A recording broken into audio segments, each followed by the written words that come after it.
Hello class, welcome back. आज हम MDC political science के सेमेस्टर 1, 2 और 3 के एक बहुत ही महत्वपूर्ण विषय पर फोकस करेंगे। हमारी आज की चर्चा यूनिट 4 पर आधारित है, जिसका नाम है इंस्टीट्यूशनल एंड लीगल अरेंजमेंट्स, यानी संस्थागत और कानूनी व्यवस्थाएं। जब हम गुड गवर्नेंस या सुशासन की बात करते हैं, तो सिर्फ नीतियां बना देना काफी नहीं होता। उन नीतियों को जमीन पर सही तरीके से लागू करने के लिए, करप्शन को रोकने के लिए और जनता को उनके अधिकार दिलाने के लिए कुछ मजबूत कानूनी और संस्थागत ढांचों की जरूरत होती है। आज की क्लास में हम इन्हीं ढांचों को एक लॉजिकल फ्लो में समझेंगे, ताकि एग्जाम में आप एक कनेक्टेड और एनालिटिकल आंसर लिख सकें। शुरुआत करते हैं इस बात से कि सरकार और नागरिक के बीच का रिश्ता कैसा होना चाहिए। एक डेमोक्रेसी में सरकार सर्विस प्रोवाइडर है और नागरिक सर्विस रिसीवर। इसी रिश्ते को पारदर्शी बनाने के लिए सिटीजन चार्टर का कॉन्सेप्ट लाया गया। सिटीजन चार्टर असल में एक डॉक्यूमेंट होता है, एक तरह का कमिटमेंट या वादा, जो कोई भी सरकारी संस्था अपने नागरिकों से करती है। इसमें साफ साफ लिखा होता है कि वह संस्था क्या काम करती है, उसके काम की क्वालिटी और स्टैंडर्ड्स क्या होंगे, कोई विशेष काम कितने दिन में पूरा होगा, और अगर काम नहीं हुआ तो शिकायत कहाँ करनी है। आपको एग्जाम में ये ध्यान रखना है कि सिटीजन चार्टर कोई कानूनी रूप से बाध्यकारी या लीगली बाइंडिंग डॉक्यूमेंट नहीं है। आप इसे लेकर सीधे कोर्ट नहीं जा सकते, लेकिन यह प्रशासन में पब्लिक ट्रस्ट बिल्ड करने का एक बहुत बड़ा टूल है। इसका मुख्य उद्देश्य सिटीजन सेंट्रिक एडमिनिस्ट्रेशन यानी नागरिक केंद्रित प्रशासन की स्थापना करना है, ताकि सरकारी दफ्तरों में आम आदमी को परेशानी न उठानी पड़े। लेकिन सिर्फ वादे कर देने से सिस्टम पारदर्शी नहीं हो जाता, जब तक नागरिकों के पास सवाल पूछने का मजबूत कानूनी अधिकार न हो। यहीं से हमारा दूसरा टॉपिक जुड़ता है, राइट टू इन्फॉर्मेशन यानी सूचना का अधिकार।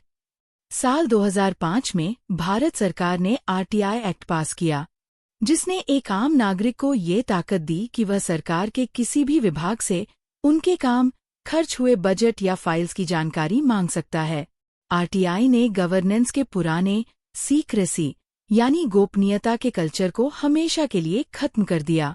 अब सरकारी अधिकारी इस बात से डरते हैं कि अगर उन्होंने कोई टेंडर पास करने में या कोई सड़क बनाने में गड़बड़ी की, तो कोई भी सामान्य नागरिक आरटीआई लगाकर उसकी पूरी जानकारी निकाल सकता है। राष्ट्रीय सुरक्षा से जुड़े कुछ मामलों को छोड़कर सरकार को 30 दिन के अंदर जानकारी देनी ही होती है। एग्जाम के पॉइंट ऑफ व्यू से आपको यह याद रखना है कि आरटीआई गुड गवर्नेंस का ऑक्सीजन है, क्योंकि बिना सही जानकारी के लोकतंत्र में सिटीजन पार्टिसिपेशन मुमकिन ही नहीं है। अब थोड़ा आगे बढ़ते हैं।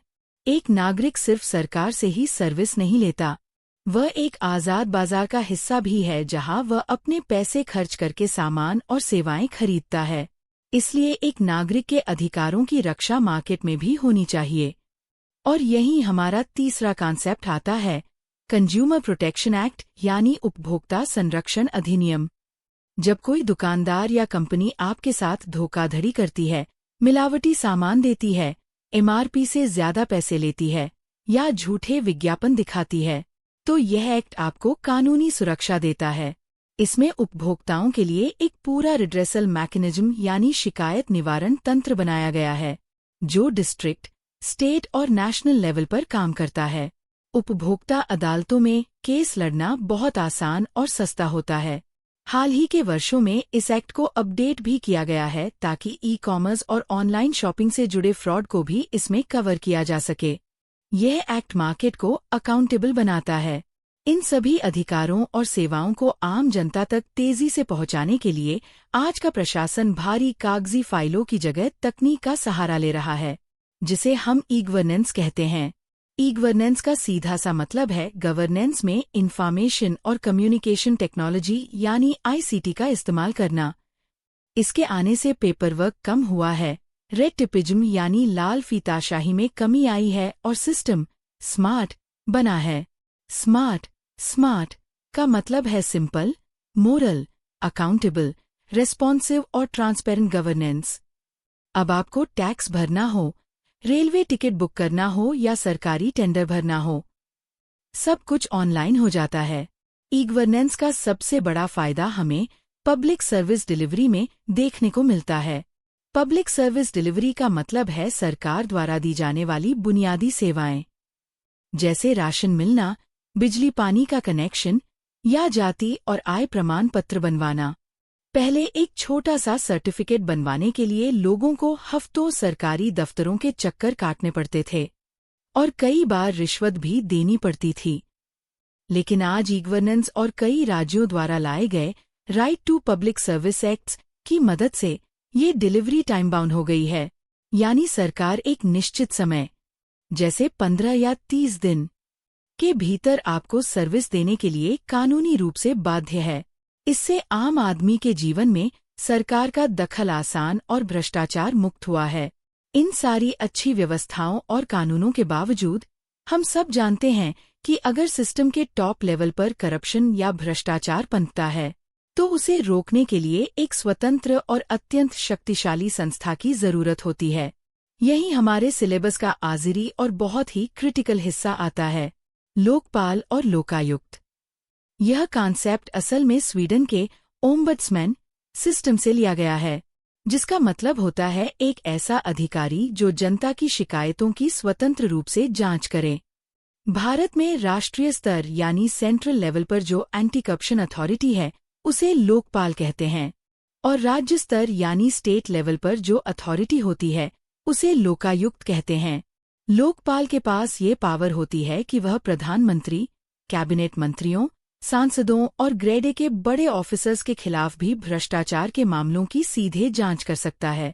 यह सीबीआई या पुलिस की तरह सरकार के सीधे नियंत्रण में काम नहीं करता, बल्कि एक आजाद संस्था है।